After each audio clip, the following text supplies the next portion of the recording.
I'm sorry I didn't have any cool video for you this week to transition through. Did you all have a good Christmas? Yeah, good. I did too. I did not get my 1967 Shelby GT500 though. So I'm still waiting on that. Maybe it's to be delivered later, but we'll see. So this morning, as we come to the end of another year, today's topic is if. One little word that can make a big impact. If. Now, if is a conjunction, and if I remember correctly from my youth when watching Schoolhouse Rock, familiar with Schoolhouse Rock? It's a conjunction. So conjunction, junction, what's your function? Do you know it? Hooking up words and phrases and clauses. And that's what if is. Now, if is a conjunction, but it's usually used to introduce some type of conditional clause. It's a conditional clause. If this, then that. For example, something that my uncles taught me years ago. If a frog had wings, it wouldn't have to bump on it. I don't know how you finish that phrase. Are you familiar with that phrase? If a frog had wings? Really? So we're going to learn something new right off front. If a frog had wings, it wouldn't have to bump on its behind. Now, I don't know how some of you might finish that, but that's in church, and so we'll finish it that way. You've never heard that before. Wow. Yeah, right? We would say something as kids, and our adults would look at it and say, yeah, if a frog had wings, it wouldn't have to bump around on its behind. See, now you can use that. Use it this week, you own it. It's good wisdom right there. I can't believe you haven't heard that. I have other ones too, but they're even less appropriate for church. All right, so here we are at the end of another year, and we're beginning to plan for next year, right? You're planning for next year. You're putting some plans together for 2019. I hope you are. You have to have a plan, right? If you don't have a plan, what we say is you have an Alice in Wonderland plan. If you don't know where you're going, any road will take you there. So you have to have a plan for your life because you want your life to be what you want it to be. If you don't have a plan for your life, someone else will have a plan for you. And you might end up someplace where you don't want to be. So I want to talk about this word if and planning for 2019. And part of the planning process is the first thing we do is we look back and we review 2018. We look at all the areas of our life. He said, I had these goals and they were met. I planned this and that happened. I asked God to bless me and help me to become and to do and to be. And I can look back and say, God blessed me and I became and I did and I am because of what God's done. We review business. We have a business review. If you own a business, you have a review and say, this is what we did in 2018. Your employer probably does a review with you at some point in time. But you review it and said, these are the things that we wanted to accomplish, and here's the things that happened. This is what we planned, and look how it turned out. It turned out good. You might have spiritual goals in your life. How you wanted to grow and become more like Jesus and more like Christ. And you said, these are the things I need to do. I need to read my Bible and I need to pray and I'll grow. That one you probably get from children's church, right? But you have these goals. How did I grow? How did I do? How did I become more like Christ in this past year? So the first thing is you look back. And as you look back in your life and you review your 2018, it's possible that you have some if-onlys in your life. If only I had made one more sales call per day, per week, per month, this could have been the result, if only. If only I'd gone to the gym one extra day a week, or in my case, if only I'd gone to the gym at all, right? If only. We look at these if onlys. If only I was generous when I was given the opportunity to give. If only I had served when the opportunity presented itself to serve. If only I had read a good book in 2018 or read a book a month or a book a week. Look where I would be if only I have done that. And I hope you don't have too many as you review your 2018, but I know I do. If you're like me, you have some if onlys. If only I had done this, I would have made more progress in 2018 than what I did. And as you look forward to 2019, Now it's time to plan. You say, if I, and you fill in the blank, I'll become so much more in 2019 than what I am today. If only. It's not the blank in your notes. Some of you are looking at your notes. This is a rhetorical blank. If only. So you say in 2019, you review, right? Here's where I'm at today. This is where I want to be 12 months from now. If I, whatever that is, I will make all kinds of progress and be that in my life. And we have to have goals in several areas of our life. We have to have goals with our careers. We have a career goal. Here's where I'm at. This is where I want to be 12 months from now. What are some of the steps I need to take to get there? We have goals with our economics and our finances. This is where I'm at. I have some debt. I want to get this debt paid off. How am I going to get that paid off? If every week, every month I pay this much, in 12 months, I'll have that debt paid off. I want to improve my skills so I can get a raise at my job and make more money. What do I need to do to improve my skills? We have family and social goals. What time do I want to spend with my family? Do we have a vacation we want to take? What's important, the time I spend with my kids socially? My friends, what friends do I want to hang out with more? We have some goals in that. Personal goals. What do you want to become? Maybe you want to learn a language or learn to play an instrument or a new instrument. There's lifestyle and health goals. I want to exercise more, actually go to the doctor and listen to what the doctor tells me to do, and maybe I'll eat a little bit better going into 2019. And certainly there's spiritual goals. How do you want to grow in your spiritual life? How do you want to grow to become more like Christ? How do you want to grow to give and to serve and to read the Bible and to pray? And so you look at some of these areas and say, what are one or two things that I can do in those areas that would make me better? That would lead me on this path to become what I want to become. And this all ties into the if. You know, the Bible is full of all kinds of if statements. God gives us some if conditional statements, right? If you do this, then I'll do this for you. Now, we don't want to confuse that with God's unconditional love for us. God's love for us, there are no conditions placed on that. That's unconditional. But he also says, if you do some of these things, here's what I'll do for you. For example, in Exodus 19, he says, if you will obey me. Now, if you will obey me and keep my covenant, you will be my own special treasure from among all the people on earth. For all the earth belongs to me. Isn't that a pretty cool if? If we obey him, we become like a special treasure to God. That's a pretty significant if statement. How about this one in Psalm 81, if we would listen? Listen to me, O my people, while I give you stern warnings, O Israel. If you would only listen to me. If you would listen to me. And how do we hear from God today? Prayer is one way. Bible, reading the Bible. God tells us in his word. Listen to me. Listen to what I'm telling you to do. And God says your life will be so much better. How about John 8? This is Jesus. If you follow me, Jesus spoke to the people once more and said, I am the light of the world.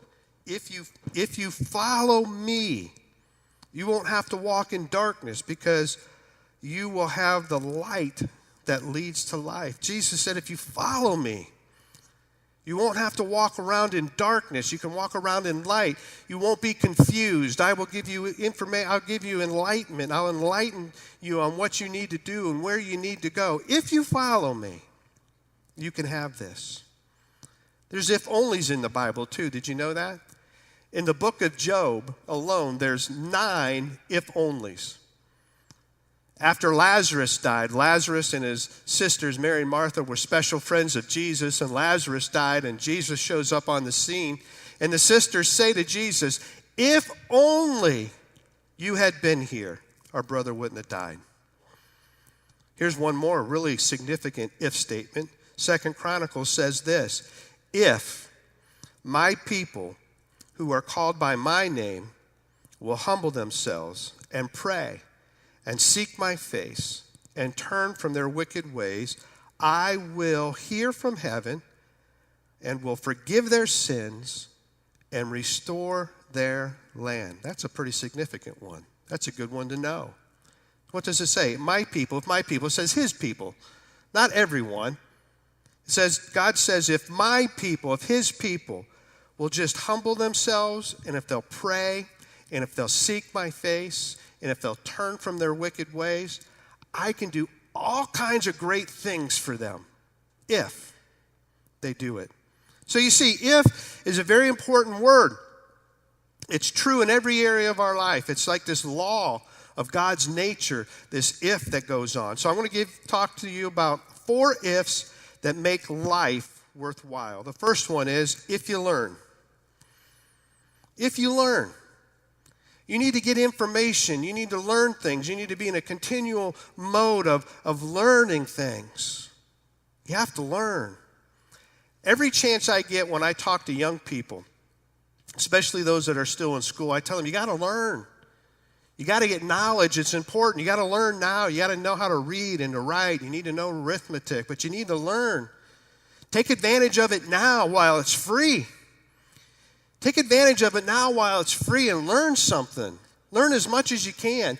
Because if you don't learn it now, later on in life, when you try to learn this, it becomes more expensive. It becomes more expensive because of the mistakes that you make. Because now all of a sudden you say, I want to be and do and become, and it's like, well, now it's going to cost you something because those free days are gone. Pay attention, learn, and grow. Then I tell them this, you know why? Here's why. Because you can't fix stupid. You seen those signs, right? Restaurants, gas stations. You can't fix stupid because there's nothing worse than being stupid. I actually can think of a couple of things, but unless I look around this room, it doesn't apply to anybody in this room, but what's worse? You could be ugly and stupid. That'd be worse. You could be ugly, sick, and stupid. That's even worse than that. How about ugly, sick, broke, and stupid? There's nothing. That's the worst one all right there. You can't fix stupid. But actually, there is a way to fix it. You got to learn things. You got to gain information and gain knowledge because you can fix stupid. Romans chapter 12 tells us this. Don't copy the behavior and customs of this world, but let God transform you into a new person by changing the way you think. Then you will, what's the word? Learn. You'll learn. Learn what? You'll learn to know God's will for you, which is good and pleasing and perfect. When you learn about God, He's going to transform the way you think. He's going to transform your thought processes. And all of a sudden, He'll illuminate this path for you, and He'll lay things out. And you'll find out, you'll learn, and you'll know God's will, which is good, pleasing, and perfect. That's kind of a good place to be. Wouldn't you want to know that? Wouldn't you want to know what's good, what God's will, what's good, pleasing, and perfect, and what He has for your life? But you got to learn. You got to know. You may have heard this phrase, what I don't know won't hurt me. You ever hear that? Ever say it? I've said it. What I don't know won't hurt me. That's wrong. What you don't know will hurt you. Ignorance is not bliss. Just not. You don't want someone that is ignorant about cars working on your cars, do you? Hey, I think I need new brakes. Is that something you can do? Well, I think I can. But, if I mess it up, something will eventually stop you. You don't want that guy working on your car. You don't want a doctor that's ignorant about the surgery you're about to have. Just as they're about to put you under, he's reading a book. You don't want that. You don't want an ignorant lawyer that's defending you when your life depends on it. I told my kids when they were growing up, it's okay to be ignorant. It's just not okay to stay that way. You got to learn things. Go learn something. Don't stay ignorant for your life. How do we learn? What are some ways we learn? One way we learn is we learn from our own personal experiences. We go try something, it didn't work, and say, ooh, that was painful. I don't think I want to do that again. Or we have an experience, by our own personal experience, we try something and it works. It's like, hey, I just learned something. That kind of works. Right? So your own personal experiences. When you fail, you learn something. But understand that failure is not final. It's okay to fail as long as you learn something. Failure does not have to be final in your life, but you do have to work at it. Another way that we can learn is we can learn from others' experiences. We have to realize that there's people that have traveled the path that we're traveling now. Maybe they're a year or 2 or 5 or 10 years ahead of us, and some of the things we're dealing with, they dealt with. And so you have these issues in your life, and you have these people, maybe we call them mentors, or these people that are ahead of us, and you're having some issues, you're having some struggles, and you go and you say, hey, you seem to be a successful individual. Here's what I'm dealing with. How would you handle it? Did you ever have any experience like this? And what did you try? And hopefully they'll be honest with you and say, man, I tried this, and that made it even worse. I don't know what you're going to do, but don't do that. You're having issues with your kids, and you're not exactly sure what to do, and you see somebody that you know, and you go up to them and says, your kids turned out pretty well. Pretty good. Yeah, pretty well. It's not good, right? They turned out pretty well. Yeah, they turned out pretty well. And you say, here's what I'm dealing with. Did you deal with that with your kids? And, how did you handle this when it came up in your family? A way we can learn, we don't have to make all the mistakes. Learn from other people's mistakes. Other people make mistakes too. We can learn from their experiences. You want to learn in 2019? Here's an idea. Read a book. Read a book. And I'll recommend one to you. Here's one right here. This is a book you can read in 2019. It's the Bible. But this one is the 1-year Bible. So what they've done in here, and it has the day, so here's, April, whatever day that is, 12th, and it has the reading in there, about 10 or 15 minutes a day of reading. 365, you can read the whole Bible in a year by getting one of these. And I checked, I know there's a Lifeway that's like 12 minutes from here. Is that Montrose, Fairlawn, whatever it is over there? But you can go over there, and they have these there. Or you can order it online, whatever the case might be. But this is a book that you can get 300 every day. You can read through the Bible and get all the wisdom and all the knowledge that's available to you there. And you say, well, what kind of wisdom and what kind of knowledge is available in the Bible? This is what Paul said to Timothy in 2 Timothy 3:16. He said, all Scripture is inspired by God and is useful, check this out, to teach us what is true. Wouldn't you like to know what's true and what's not? The Bible says it's useful to teach us what is true, to make us realize what is wrong in our lives. Maybe on occasion you run into some walls and you're thinking, I'm not sure, why are things not kind of working out for me the way they used to be? Maybe there's something going on. It'll tell us what's wrong. It corrects us and then gives us a corrective course when we are wrong and teaches us to do what is right. Wouldn't it be great to have that information in your life in 2019? You'll grow. You'll grow in wisdom. You'll grow in understanding. You'll grow. And here's what you get. Jeremiah 17 says this is what you get. But blessed are those who trust in the Lord and have made the Lord their hope and confidence. They are like trees planted along a riverbank with roots that reach deep into the water. Such trees are not bothered by the heat or worried by long months of drought. Their leaves stay green, and they never stop producing fruit. This says you don't have to be unproductive. When you reach down deep into God, into God's Word, and you make that a priority in your life, and you make that a priority of learning, that says even in the bad times, you'll still be productive. Don't you think that would be worth some of your time in 2019 to kind of get that into your life? And not only would it be worth your time, they made it easy for you, just a little bit every day. So maybe that's an area in 2019 that you want to learn. So the question you need to ask yourself, what will I learn in 2019? The second if you try. If you try. Any Star Wars fans here? All right, so we got some Star Wars. Because I know what Yoda said about try, right? No try, do. Do or do not. There is no try. Pretty good. It was an effort anyway. You got to try. And I know Yoda said that, and that's sage advice for a Jedi. But we're not Jedis. So we got to try. Try something. Try something from what you learn. You learn something, you take some action. Because you never know until you try. Go try something. You really don't know if you can do it. So go try. If at first you don't succeed, maybe losing's your thing. Is that how the saying goes?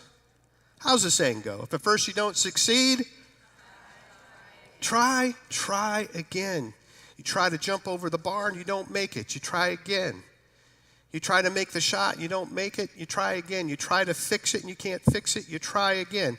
You try to make the sale and you don't make the sale. You try again. You learn this stuff about God. You learn about God and you start to pray and it doesn't work out the way that you hoped. You try again. We call this persistence. You got to try. Matthew chapter 7 says this: keep on asking and you'll receive what you ask for. Keep on seeking and you will find.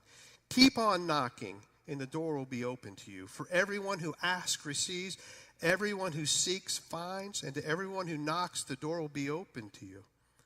That's pretty significant. It says keep on. You got to try. Keep trying. Try again. Keep on trying till you get it. I think a couple of weeks ago I talked about, real briefly, about my first attempt at public speaking in a church. And I promised to tell you that story. So here's the story, because you got to try.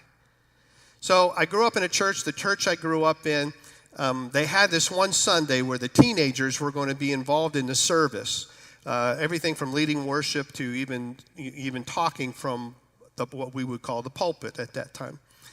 And so since there weren't a whole lot of us teenagers there, we all got to participate, whether we really wanted to or not. And what fell to me is my job that day was to get in front of the big church and to talk about our denominational history, the denomination that our church, and talk about all that history. So at that church, we were higher, probably up, where that is, where the stage is. So, you're up high.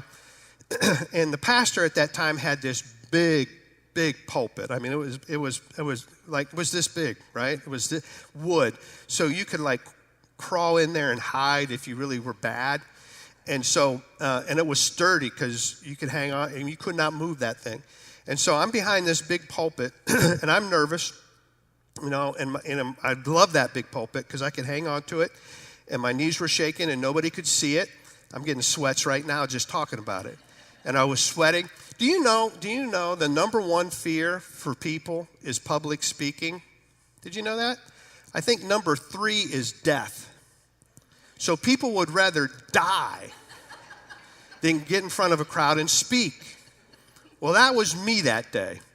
And it was bad. And I'm reading it, and I looked up one time. I looked over here. That was where my grandma sat.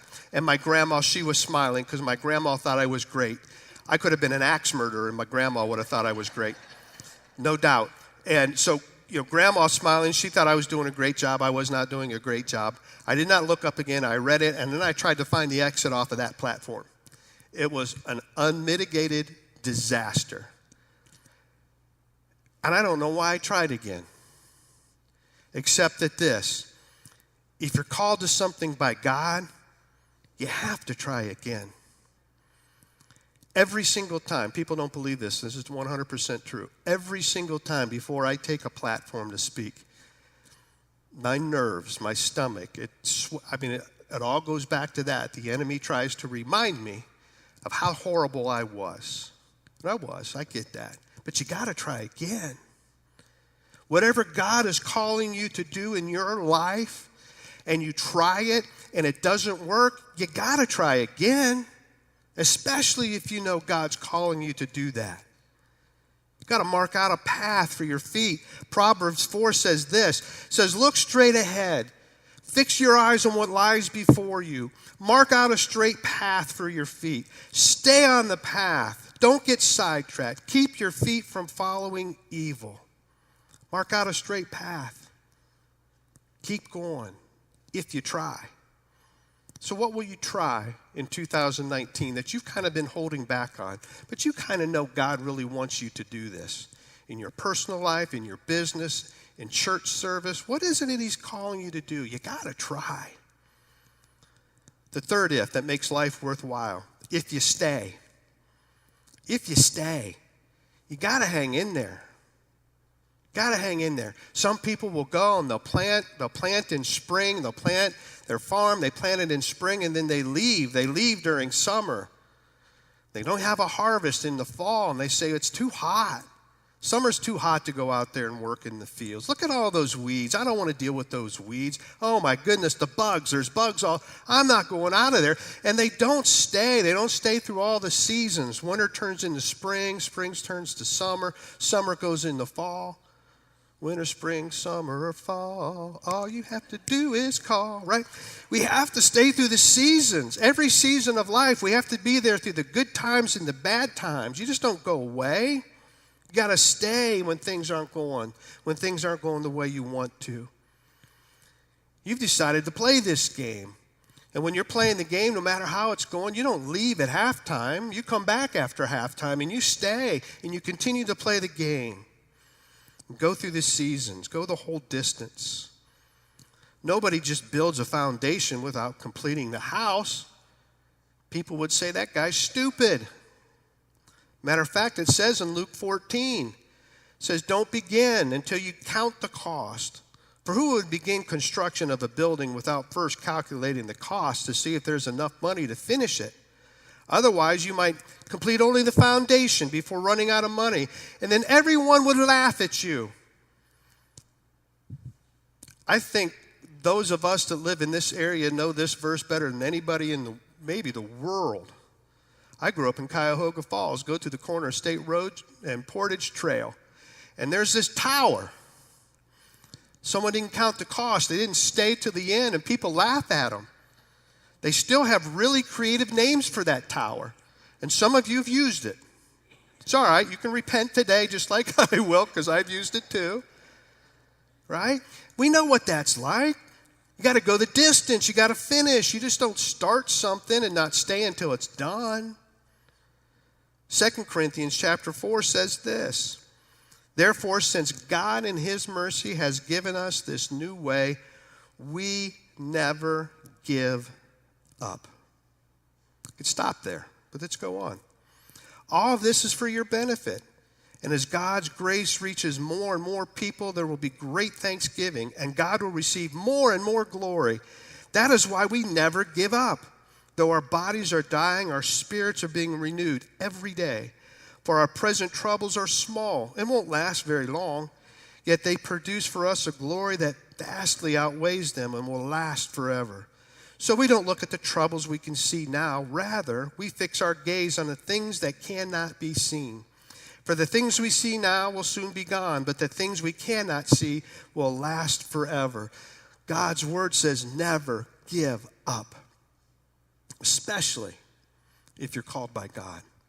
Galatians 6 says it this way, those who live only to satisfy their own sinful nature will harvest decay and death from that sinful nature.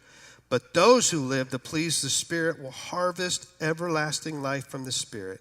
So let's not get tired of doing what is good. At just the right time, we will reap a harvest of blessing if we don't give up.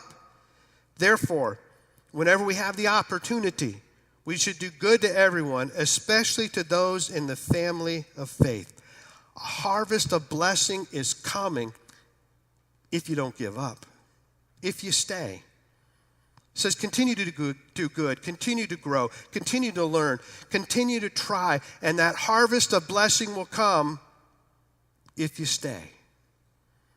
So where will you stay and persevere in 2019? Number 4, if you care. If you care. If you care at all, some really good things will happen. If you just care at all. Proverbs 11 says, the generous will prosper. Those who refresh others will themselves be refreshed. If you care, you will share. And if you care for others, you'll get some results in your life. If you care about learning, guess what will happen? You'll learn. If you care about being the best that you can be, you'll become pretty good. Now check this out. If you care enough, you can get some extraordinary results in life. Matthew 7 says, do to others whatever you would like them to do to you. This is the essence of all that is taught in the law and the prophets. If you care enough, some really good things will happen for you. You want to do for them. You want to do for other people what you would like to have done for you. If you care enough, some really good things will happen. Now check this. If you plant of your time, and if you plant of your treasure, and if you plant of your talent, you plant that, and then you start to cultivate it because you care about it, you'll get some extraordinary results because you're cultivating that. Galatians 6, don't be misled. You cannot mock the justice of God. You will always harvest what you plant. Those who live only to satisfy their own sinful nature will harvest decay and death from that sinful nature. But those who live to please the Spirit will harvest everlasting life from the Spirit. You will always harvest what you plant. That's why you got to care. If you plant caring for others, others will care for you. If you plant corn and you expect to get squash, what would we say? We'd say, you're naive. You can't plant corn and get squash. If you want squash, you should plant squash. The Bible says if you plant dissension, what are you going to get back? Dissension. If you plant hate, what are you going to get back? You're going to get hate. But if you plant love, what's going to come back? Love. If you plant caring, caring will come back. It's a law of life. So the 4 ifs that make life worthwhile.